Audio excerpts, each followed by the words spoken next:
When I was young, I thought my country was the best on the planet.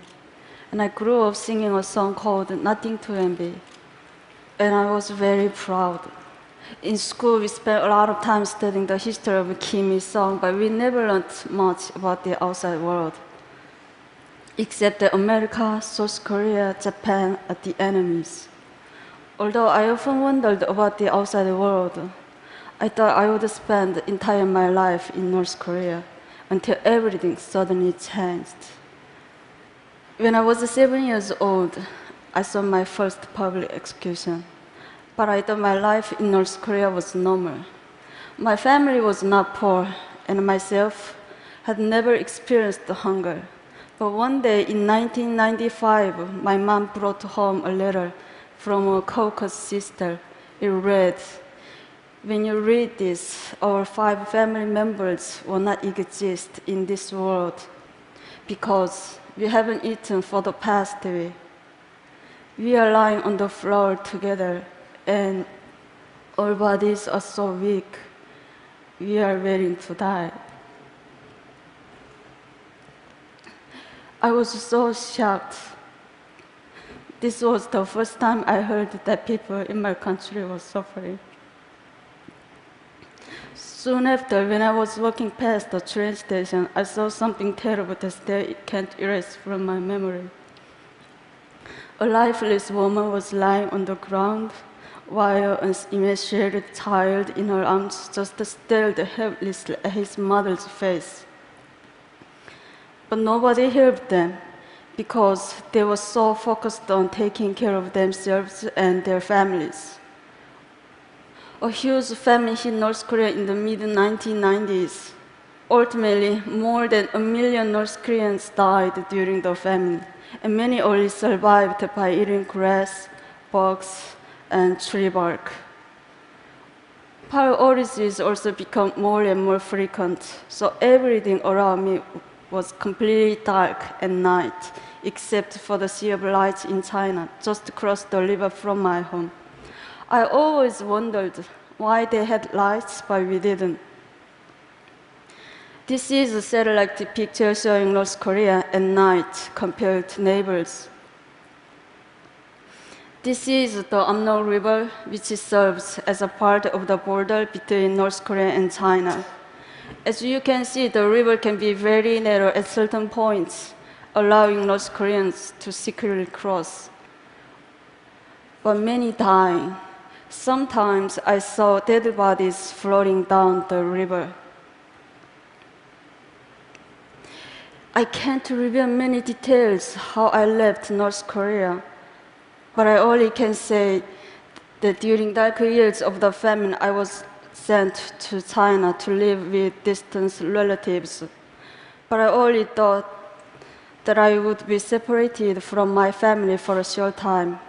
I could have never imagined that it would take 14 years to live together. In China, it was hard living as a young girl without my family. I had no ideas what life was going to be like as North Korean refugees. But I soon learned it's not only extremely difficult, it's also very dangerous. Since North Korean refugees are considered in China as illegal migrants, so I was living in a constant fear that my identity could be revealed and I'd be repatriated to a horrible fate back in North Korea. One day, my worst nightmare came true when I was caught by the Chinese police and brought to the police station for interrogation. Someone had accused me of being North Korean, so they tested my Chinese language abilities and asked me tons of questions. I was so scared. I thought my heart was going to explode. If anything seemed unnatural, I could be imprisoned and repatriated. I thought my life was over. But I managed to control all the emotions inside me and answer the questions. After they finished questioning me, one officer said to another, "This was a false report. She's not North Korean." And they let me go. It was a miracle. Some North Koreans in China seek asylum in foreign embassies, but many can be caught by the Chinese police and repatriated. This group was so lucky. Even though they were caught, they were eventually released after heavy international pressure. These North Koreans were not so lucky. Every year, countless North Koreans are caught in China and repatriated to North Korea, where they can be tortured, imprisoned, or publicly executed. Even though I was really fortunate to get out, but many other North Koreans have not been so lucky. It's tragic that North Koreans have to hide their identities and struggle so hard just to survive. Even after learning a new language and getting a job, their whole world can be turned upside down in an instant. That's why after 10 years of hiding my identity, I decided to risk going to South Korea. And I started a new life yet again. Settling down in South Korea was a lot more challenging than I had expected. English was so important in South Korea, so I had to start learning my third language. Also, I realized there was a wide gap between North and South. We are all Korean, but inside we have become very different due to 67 years of division. I even went through an identity crisis. Am I South Korean or North Korean? Where am I from? Who am I? Sadly, there was no country I could proudly call my own. Even though adjusting to life in South Korea was not easy, but I made a plan. I started studying for university entrance exam. Just as I was starting to get used to my new life, I received a shocking phone call. The North Korean authorities intercepted some money that I sent to my family, and as a punishment, my family was going to be forcibly removed to a desolate location in the countryside. They had to get out quickly, so I started planning how to help them escape. North Koreans have to travel incredible distances on the path to freedom. It's almost impossible to cross the border between North Korea and South Korea. So ironically, I took a flight back to China and I had to told the North Korean border. Since my family couldn't speak Chinese, I had to guide them. Somehow, through more than 2,000 miles in China and then into Southeast Asia. The journey by bus took 1 week, and we were almost caught several times. One time, our bus was stopped and boarded by a Chinese police officer. He took everyone's ID cards and he started asking them questions. Since my family couldn't understand Chinese, so I thought my family was going to be arrested. As the Chinese officer approached my family, I impulsively stood up and I told him that these are deaf and dumb people that I was chaperoning. He looked at me with suspiciously, but luckily he believed me. We made it all the way to the border of Laos, but I had to spend almost all of my money to bribe the border guards in Laos. But even after we got past the border, my family was arrested and jailed for illegal border crossing. After I paid the fine and bribe, my family was released in 1 month.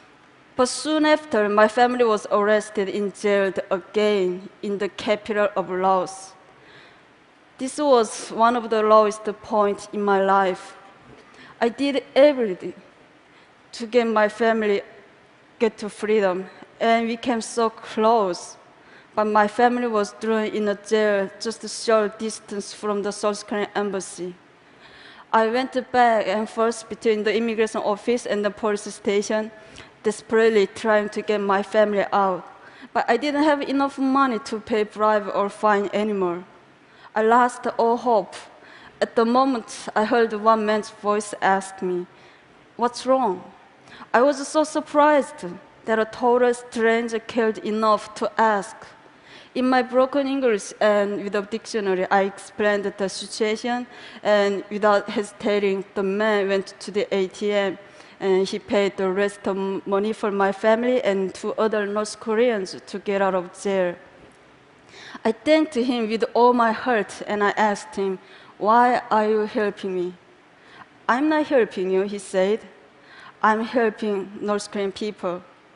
I realized that this was a symbolic moment in my life. The kind strange symbolized new hope for me and the North Korean people when we needed it most. And he showed me the kindness of strangers and the support of the international community are truly the rays of hope when North Korean people need. Eventually, after our long journey, my family and I were reunited in South Korea. But getting to freedom is only half the battle. Many North Koreans are separated from their families, and when they arrive in a new country, they start with little or no money. So we can benefit from international community for education, English language training, job training, and more. We can also act as a bridge between the people inside North Korea and the outside world, because many of us stay in contact with family members still inside, and we send information and money that is helping to change North Korea from inside. I've been so lucky to receive so much help and inspiration in my life. So I want to help give aspiring North Koreans a chance to prosper with international support. I'm confident that we will see more and more North Koreans succeeding all over the world, including the TED stage. Thank you.